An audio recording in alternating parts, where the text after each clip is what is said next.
नमस्कार मित्रांनो, शब्दस्पर्श या चॅनलवर तुमचं पुन्हा एकदा स्वागत. आजच्या कथेचं नाव आहे निरागस बळी. लेखन सागर जाधव. कथा सुरू करण्याआधी जे कोणी या चॅनलवर पहिल्यांदा आले आहे त्यांनी पटकन चॅनलला सबस्क्राईब करून घ्या. चला तर मग वेळ न घालवता कथेला सुरुवात करूया. निखिल हा 3 बहिणींचा एकुलता एक भाऊ. या 4 भावंडांचा जन्म खेड्या गावात झालेला आणि सोबत शिक्षणही त्याच गावात झालेलं, कारण परिस्थिती थोडी नाजूकच होती. सर्व काही सुरळीत चाललं होतं. आई वडील शेतीकाम करायचे, सोबत ही भावंड पण त्यांना मदत करायची.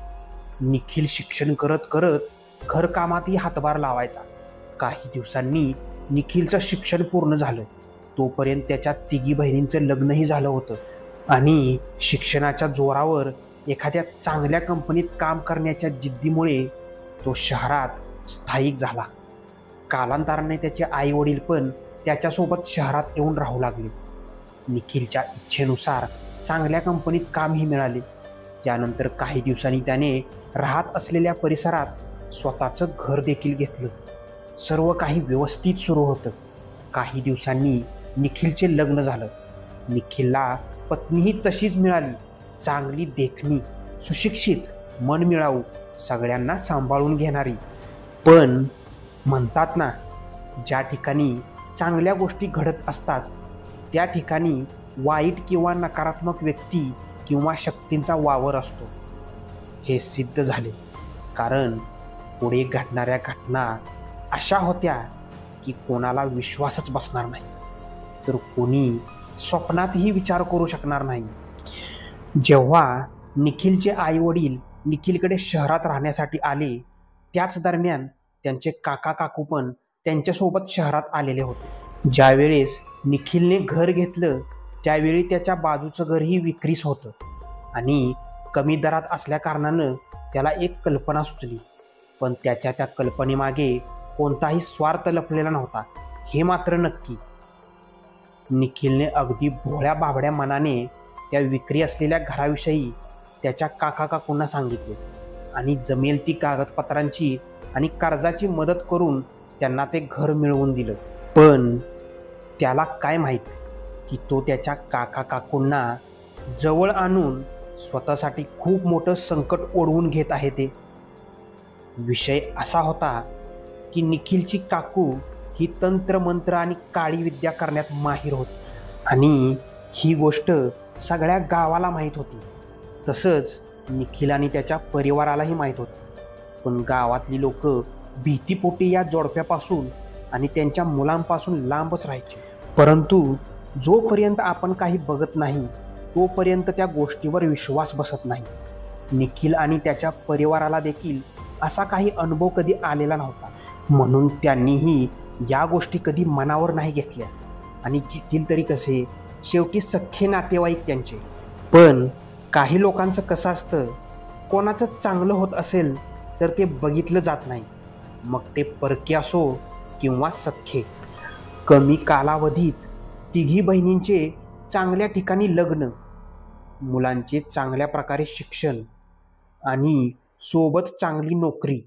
त्या नोकरीच्या जीवावर स्वतःसाठी घर आणि बाईक घेणं, सोबतच स्वतःच्या चांगल्या संपर्कामुळे लोकांना मदत करणे, जशी निखिलने त्याच्या काकांना घर घेऊन देण्यात मदत केली.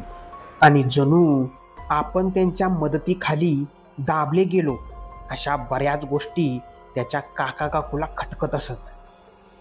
निखिल आणि रोहिणीच्या लग्नाला बरेच महिने झाले होते, पण अजूनपर्यंत त्यांना संतान सुख प्राप्त झालं नव्हतं. ते डॉक्टरांकडून उपचारही घेत होते. कोणी सांगितल्याप्रमाणे देवधर्मही करत होते, पण कुठेच काही टाळा बसत नव्हता. शेवटी दोघांनीही आपल्या नशिबात मुलबाळ नाही ही गोष्ट मान्य केली. पण त्यात एक गोष्ट चांगली होती, ती म्हणजे रोहिणी ही शिकलेली तर होतीच, पण खूप समजूतदारही होती. तिला माहीत होतं की आपल्या इथे घरकाम खूप कमी आहे आणि दिवसभर असं एकटं राहण्यापेक्षा कुठेतरी गुंतून राहावं असं तिला वाटायचं. म्हणून तिने पण नोकरी करण्याचा निर्णय घेतला, जेणेकरून स्वतः पण तिथे कामात व्यस्त राहील आणि नवऱ्यालाही तेवढाच पैशांचा हातभार लागेल. आणि तिनेही नोकरी सुरू केली. दोघेही नोकरी करायला लागले आणि असेच बरेच दिवस निघून गेले. काही दिवसांनी त्यांना एक आनंदाची बातमी ऐकू आली.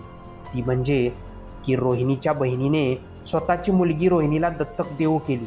आणि या गोष्टीला जास्त कोणाचा विरोधही नव्हता. आणि निखिल आणि रोहिणीनेही पटकन हो म्हणून टाकले. कारण हे सर्व व्हायच्या आधी त्यांच्या मनात अशीही कल्पना आली होती की आपण एक अनाथ बाळ दत्तक घेऊ. आणि बाहेरून दत्तक घेण्याऐवजी त्यांना आता घरातून बाळ मिळणार होतं. घरामध्ये सर्वजण एका चिमुकलीच्या येण्याने आनंदी झाले होते. काही दिवसांनी कायदेशीररित्या दत्तक विधी पार पडला. त्यांनी मुलीचं नाव परी ठेवलं. कारण होतीच ती परीसारखी खूप सुंदर, देखणी, सर्वांना आवडणारी. सगळं सुरळीत झालं. नंतर रोहिणीने आपल्या मुलीचे हेळसांड होऊ नये म्हणून काम पण सोडलं आणि ती घरी राहून मुलीची काळजी आणि सासू सासऱ्यांची सेवा करू लागली. आणि असेच बरेच महिने निघून गेले. परी थोडी मोठी झाली, चालायला बोलायला लागली. हुशार पण तेवढीच होती ती. तिला बऱ्याच गोष्टी समजायलाही लागल्या होत्या. एकुलती एक असल्याने सगळ्यांचा काळजाचा तुकडा बनली होती परी. पण एके दिवशी अचानक परीची तब्येत बिघडली. आणि साहजिकच तिची तब्येत जास्त बिघडू नये या भीतीने निखिल आणि रोहिणीने शहरातल्या चांगल्यातल्या चांगल्या दवाखान्यात तिला इलाज सुरू केला. पण जर आजार हा दवाखान्यापुरता मर्यादित असेल तर तो तिथेच बरा होतो. एवढं सगळं करून पण परीच्या तब्येतीत काहीही फरक पडत नव्हता. ज्याला कोणालाही बातमी मिळत होती तो त्या पद्धतीने परीच्या घरच्यांना धीर देण्याचा प्रयत्न करत होता. असा दवाखान्याचा खेळ बराच दिवस चालू राहिला. आणि एके दिवशी परीच्या तोंडातून नवीन बाब ऐकायला मिळाली. ती म्हणजे, ते बघा समोर 3 बाया दिसत आहेत का? त्या 3 बाया उभ्या आहेत आणि त्या मला त्यांच्याकडे बोलावत आहेत. हे ऐकून परीच्या आजीबाबांना धक्काच बसला. जी काही कल्पना निखिलच्या आईवडिलांना आली होती ती त्यांनी निखिल आणि रोहिणीला बोलून दाखवली. पण विज्ञानवादी युगात त्या गोष्टीवर विश्वास ठेवायला देखील तेवढाच वेळ लागतो. पण तरीही आईवडिलांची परीविषयीची काळजी आणि जुने मतप्रवाह यामुळे निखिलने त्यांना त्यांच्या पद्धतीने परीवर उपचार करण्याचा विश्वास दिला. पण आधी एक अट घातली. ती म्हणजे आधी आपण दवाखान्यातून पूर्ण उपचार घेऊ आणि तरीही काही फरक नाही पडला तर मग आपण तुम्ही सांगाल त्या गोष्टी करू. झालं, आता काय बोलणार असा प्रश्न परीच्या आजीबाबांना पडला. पण ते हार मानणारे नव्हतेच. त्यांनी बऱ्याच लोकांना त्याविषयी विचारले. त्या लोकांनी सांगितले त्या ठिकाणी गेले. कारण परिस्थितीच तशी होती. परीला त्या 3 बाया सतत दिसायच्या, हसायच्या, तिला सोबत बोलवण्याच्या खुणा करायच्या. हे सर्व ती इवलीशी पोर घाबरून रडून सांगायची. पण ती आजारी असल्यामुळे तिला भास होत आहेत असं डॉक्टर सांगायचे. आणि असेच परत दिवसामागून दिवस निघत होते. पण यात एक गोष्ट होती. ती म्हणजे त्या 3 बाया आता परीला कुठे पण दिसू लागल्या होत्या. सगळी गावं फिरल्यानंतर आजीबाबांना एके दिवशी एका व्यक्तीकडे त्यांना एका गोष्टीची उकल झाली की परीला कोणत्याही आजाराने नाही तर एका दृष्ट व्यक्तीच्या वाईट हेतूने ग्रासले आहे. आणि त्या व्यक्तीने परीवर काळी जादू किंवा करणी असा प्रकार केला आहे. हे ऐकून आजीबाबांच्या पायाखालची जमीनच सरकली. आणि शिवाय त्यांनी हे पण सांगितलं की आता याला खूप उशीर झाला आहे. तुम्ही जेवढ्या लवकर तिला एखाद्या सिद्ध माणसाकडून किंवा एखाद्या सिद्ध देवाच्या ठिकाणी घेऊन जाऊन उपचार सुरू करणार तेवढे तिला वाचवण्याची तुम्हाला संधी मिळेल.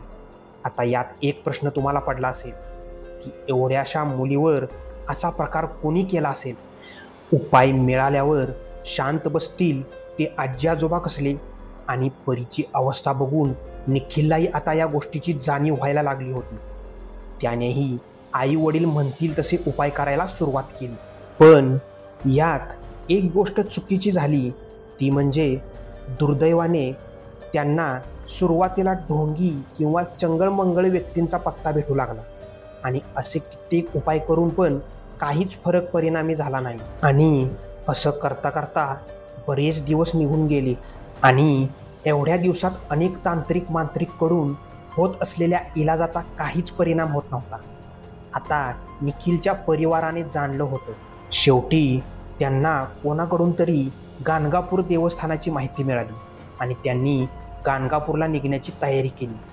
परंतु नियतीच्या मनात काही वेगळंच होतं. रस्त्याने जात असताना परीला त्या स्त्रिया सतत दिसत होत्या आणि तिला जवळ बोलवत होत्या आणि परी ते तिच्या घरच्यांना बोलून पण दाखवत होती. थोडा वेळ पुढे जाताच ड्रायव्हरने अचानक गाडीचा वेग कमी केला आणि गाडी थांबवली. 2च मिनिटात टॉयलेटला जाऊन येतो असं सांगून ड्रायव्हर निघून गेला आणि जे नको घडायला होतं तेच घडलं. नेहमी लक्षात असू द्या, अशा वेळी पीडित व्यक्तीला कुठेही देवस्थानाला घेऊन जात असताना मध्ये कुठेच थांबायचं नसतं.